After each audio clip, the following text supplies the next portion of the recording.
This is business as usual, I would say. I mean that you don't have to be afraid to jump in deep tech. And when you have a problem that requires deep tech technology, then apply that. If it does not require that, don't apply something else. It can be something else also, but I would encourage anyway that female to enter the startup world. Welcome to WITT. Hi, I'm Megan. I talk with founders, investors and operators working in tech. My aim is to inspire you with their stories and perspectives. Through this podcast, I want to amplify the voice of women working in tech. If you want to support WITT, then make sure you follow us on your favourite podcasting app.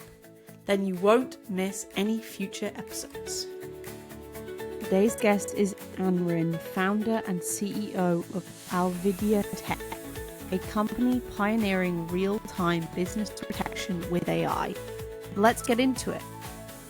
Hi Anri, welcome to WITT. It's great to have you on the podcast. Hello Megan, it's really great to be the visitor in your podcast. Thank you for inviting. I am honoured to have you. Well, I would love to kick off our conversation with a lightning round. Is that okay? Yes. Let's get straight into it. Question number 1. What's one tech conference you would never miss? Never miss. There are many that I have not been, and I would like to be, like TechCrunch in US, but I have not yet been there. So maybe one day. Okay, I like it. Second question, what's your favorite tech tool or AI platform? That's hard. Yeah. I use OpenAI, ChatGPT. Yeah, that's easy to use. I like it. Third question, most important question, I would say. Are you a dog person or a cat person? Dog. I don't have Correct. a dog, but... Correct answer. Yes. Yeah. Good. Question number 4. What's like a one global problem you'd love to solve with the help of AI? Tough one.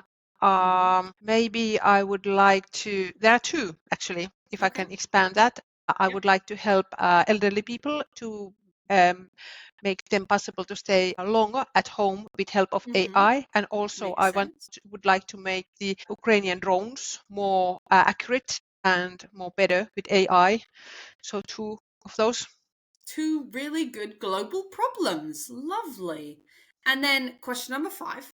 If you weren't in tech, what would you be doing? Maybe some sports things that, or helping, people to engage sport, or young people, especially young people, to help them to be part of sport. Lovely. And then who is the most inspiring female founder you know right now? Female founder, there are many. I cannot say specifically anyone. You could say yourself. Except yes. There are many. I mean, I cannot name anyone. I mean that there are many that, everyone, they have their own character, how they have their own road, how they have become entrepreneurs. So definitely. It's really difficult to say just one. Yeah. Just one, yes. Yeah. It's just yourself then. That's a good answer. Question number 7. What is your favorite time of day? Morning. Nice. Lovely. Question number 8. What is the biggest myth about founding a deep tech startup? Oh, there are so many, but I mean that basically it's just hard work. There are no tricks to go through, but it's that the operation and doing operational thing and just doing process step by step forward. So after if you have a team and then you have your technology, and then I think that it's just not just, but it's a hard work and progressing step by step forward. Nice. Yeah, I like it. And then the last question for the lightning round is, if you had to describe your entrepreneurial journey in 3 emojis, what would they be and why? Emojis, yes. They are maybe both sweating. Okay. Okay, yeah. Sweating upside down Okay. and dollars. Okay. And then any particular reason for those emojis? Upside down is that it's just a hard work that you have to find your solutions. So it's sometimes that you go upside down and sweating. It's not summer here, so you're sweating with your solutions and your decisions every day. Yeah. And then the dollars is that you are fighting to get sales and funding. I like it. Very clear. Well, that was really cool. Thank you so much for answering my lightning round questions. And let's now move on to your journey, right? So, first things first, I think this is super cool. You're a sailor, right? So you sail, and sailing is a sport of real-time decisions, I would say, and unpredictability and kind of the flow of the ocean, right? A lot like a startup. So Yeah, you're how putting has nice way that, yes. how has that shaped the way that you lead and make decisions as a founder? Many ways, I would say, because I've been doing that since I was a kid, so I've been living through that whole my life. Like in sailboat, you have to have your orders and your processes and communicate those with your crew. And also in sailing boat, there is a skipper who makes the decisions. Yeah. In startup, it cannot be the way that CEO is making only the decisions. You have to communicate with others to make the decisions. But sometimes, one person have to make the decisions. And it's in the sailing boat, the weather conditions are changing all the time. Keep on going, but you have to take also account the look around the weather and other boats, and you can regard them as competitors. And weather is like you have to look around at what is happening. So yeah, it's a good anecdote that sailing is like living startup life. Yeah, I would definitely say it's a good kind of a metaphor for being on a startup, because you have Yeah, the boat, the company, all of that, the people. And I would like, I have also put my kids on sailing boat. I mean that for Optimist, that is dinghy class. So that's also one very hard way to teach them how to make your own decisions in the small boat when you are there alone. Yeah, definitely, definitely. Did it prepare you for becoming a founder and running these, or? Sort of, yes, because my father was an entrepreneur, and that makes us possible to make sailing. I'm that we did the long distance sailing after my ninth class or in the high school. So if he wouldn't have been entrepreneur, he wouldn't have chance to make a boat and go to sail. I mean that happened in 1980s. So we did our first Atlantic crossing in 80s. So it's a long time ago. And also we did that with the equipments that what were available at that time. So today sailing is totally different sport than it was those early days. Definitely. Yeah, I can imagine it definitely would be a lot different, I would say. So yeah. But let's talk about the company. Let's talk about the company that you founded, Alvidiatek, in 2023, I believe. Yeah. Which is a Finnish startup using AI to turn cameras into smart security systems, I believe. Yes. Now, what does that exactly mean? Explain it to me. What does this mean? Yes. So we want to focus, we want to make a world more secure place as a broad view. And we started our company with focusing on securing ATM cash machines and understanding that what happens when ATM cash machine is attacked. So we are very good in analyzing real-time videos and making models, and we are very, very fast on that. My co-founder and my team are expert in that, in computer vision, and started our business in ATM cash machines, and then we have moved from I say this traditional computer vision to Kimberlite, which is focusing on securing the secondhand or thrift stores. So in both business sectors, we are applying image analysis in different business areas. Yeah, no, it sounds like a really interesting space because you're talking about cameras and then you're using AI to kind of detect the people, or like, how does it work? Yes, so we so like in this ATM cash machine case, we have a video. We train our algorithm to understand what's happening in the video, and we detect how people are behaving and what they are, for example, carrying. But we don't do this facial recognition, but we focus more on how people are behaving and object analysis. So we have models for those, for example. Okay, and it's kind of detecting the behavior and the body language, and Yes. then the objects that they have with them. Yes, exactly. Okay, interesting. Because obviously AI is one of those things that it's kind of a buzzword, I would say, in the tech world as of now.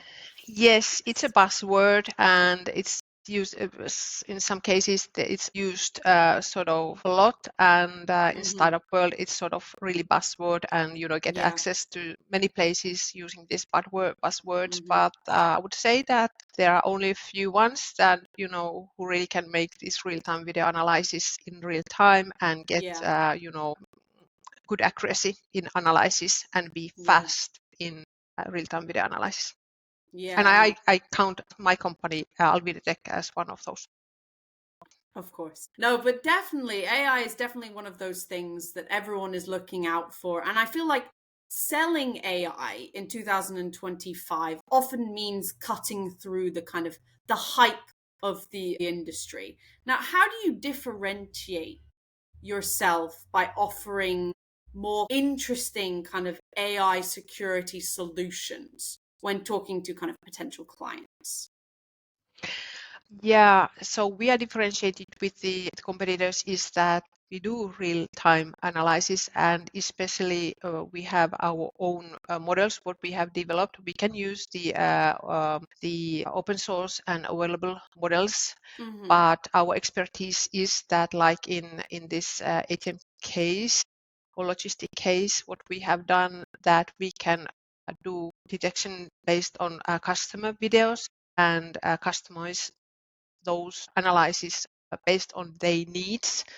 So, and our video trading model is fast. I mean that we don't need necessary hundreds of images to make our video analysis working. Maybe in some cases only 10, 20 images is enough for making the first draft of the analysis. Yeah, no, I feel like it definitely is such an interesting space because it's also shifting our world very much so in terms of AI, and it's Yes. really bringing about this kind of added layer of ethics and kind of thinking about the security and the privacy and that whole aspect. Yes. I want you to explain a little bit about that kind of thing and the ethical tension. I think that about this is one of my favorite topics, this AI ethics, and it's coming more topical in the coming years, I would say. Yeah, and definitely. In Europe, it's different game than with the ethics and GDPR and Act of AI than rest of the world.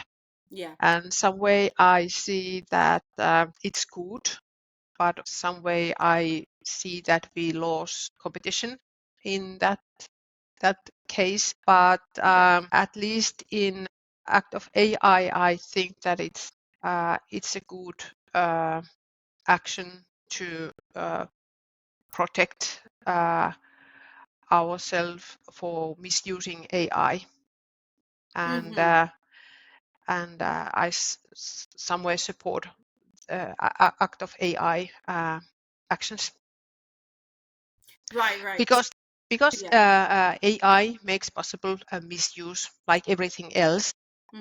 So there is an opportunity for that. So have to be careful how to apply AI. And also, I think that in the future, there has been already talks that you have to show that where the data is coming, from where the data is coming and how we are using that. So I think that that's fair for all parties that we show where the data is coming. Is it customer data or is it whatever data it is that just being transparent. Yes. Being transparent and really being open to showing the customer what they're actually going to be able to I see support and that. kind of thing. Definitely makes a lot of sense. Transparency is always a good policy, or it's like the saying is honesty is a good policy, but transparency in this case. And especially in the security sector, it's very topical. In the secondhand store, it's not that important because we are mostly using object data or image, object data. So there are hardly anything related to human. So that's easier.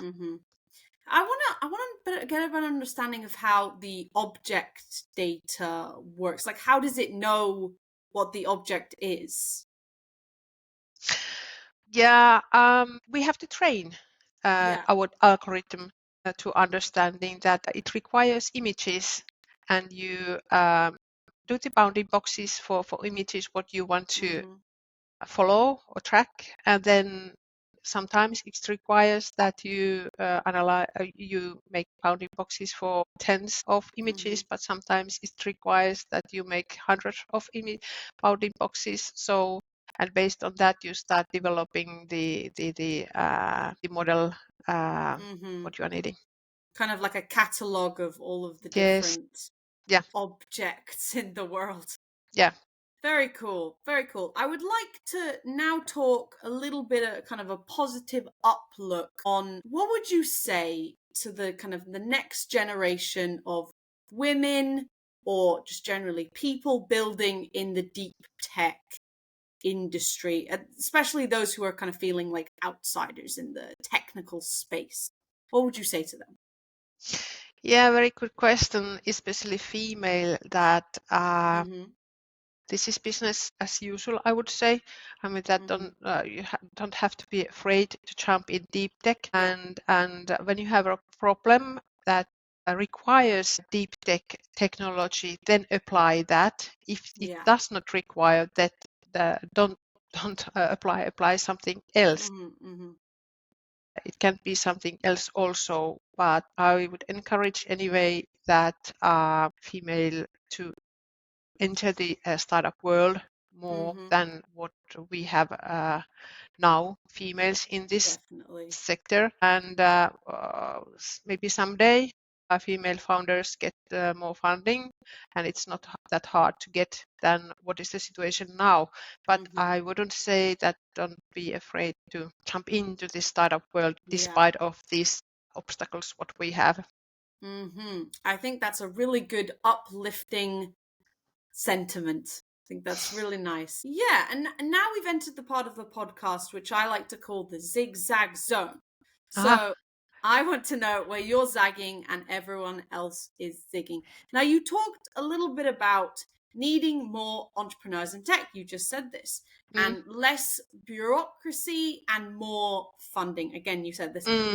Let's expand on this a little bit.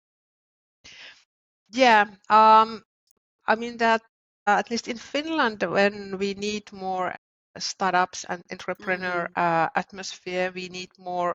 It should be more easier to enter this startup field and be as an entrepreneur and make that more possible. That reducing the bureaucracy and also some way getting funding, easy way to try something. What you have in your mind, and also reducing the taxes and possibly taxes, and also these employment costs what we have, what are really huge.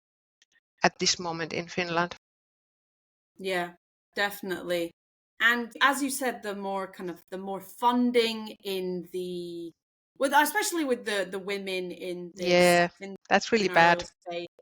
Yes, it is quite bad. And I definitely think we do need more, definitely female investors as well. Yeah, would Yeah, help. to Yeah. really help kind of push the boundary and make it more about the mission and the problem that you're trying to solve Mm. rather than, the person, or Yes, whatever it that's is. true, and it's sort of interesting, put it that way, that Mm-hmm. also female founders, when we get funding, we use that more efficient way, and also the results at some time frame are better than the male founders. Mm-hmm. So that's what research said. Is that fact based, or are you just Yes, guessing? there are some researches available. I cannot recall them, but Okay, cool.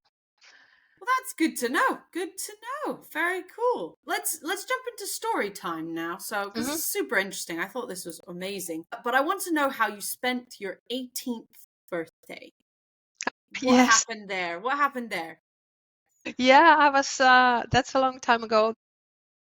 Then we have started our sailing journey with my father and sister. And then stop by stop, we decided to go to crossing Atlantic. And then Mm-hmm. since I have my birthday in January, and in January is the lightest wind in Atlantic, Right. so we Yes. decided to Okay. cross Atlantic at that time. It was literally in the middle of Atlantic Ocean when I have my 18th birthday, and drawing Mm-hmm. to the logbook car that one day I have a driving license when I go back home, and then we make a birthday cake, and in the middle of Atlantic. Mm-hmm. Yeah, so it was a part of our journey, Yeah. 1 year journey Pretty when I was crazy sailing. story, I would say. Pretty Yeah, crazy story. it was, yes, and Yeah. it was at that time we have, because we didn't have this automatic or electricity in our boat, so we have rolling shifts like 2 hours Mm-hmm. driving, helming, and 4 hours free, and between that free time we make the cooking and baking and sleeping. So But it was, cool. it was one of those sailing days, that journey. Yeah. And it says here that you've now crossed the Atlantic 5 times.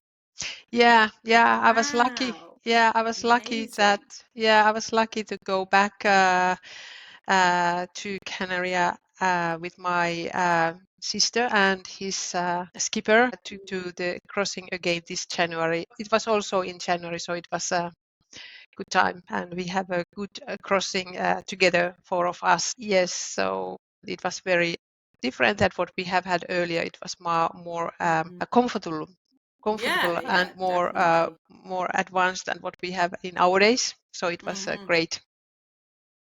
Yes, what a awesome story. Thank you so much. That was great.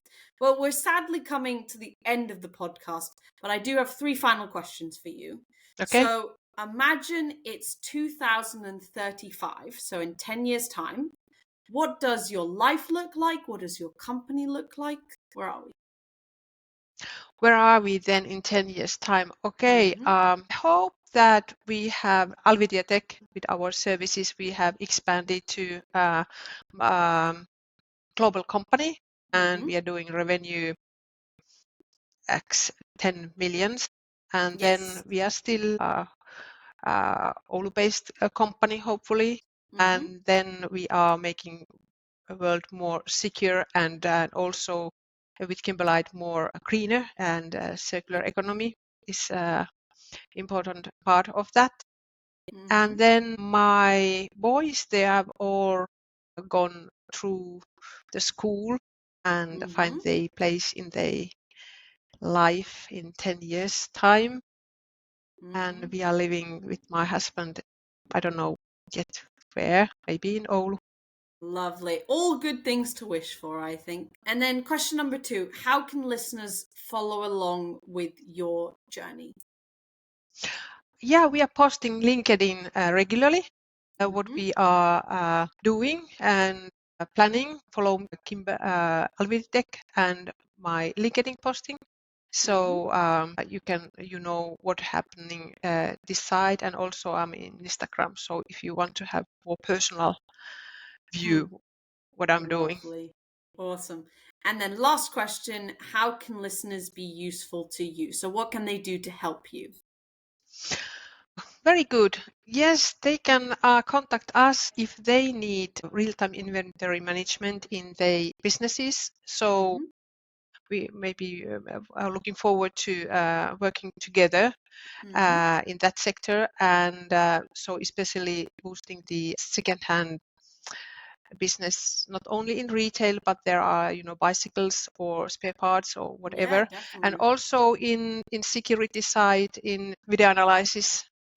We are looking forward to make more world more secure in that sense also, that if you need real-time video analysis for your industry, contact us. Great. Well, that was awesome. Thank you so much for being on my podcast. I'm really looking forward to following along with your journey and, of course, your company's journey as well. But thank you. Thank you, Megan, for inviting. Very, very fruitful discussions. Thank you. Thanks for listening. Hope you enjoyed this week's episode. To make sure you don't miss next week's episode, follow us on your favorite podcasting app. Do consider leaving us a review, as it helps the podcast tremendously.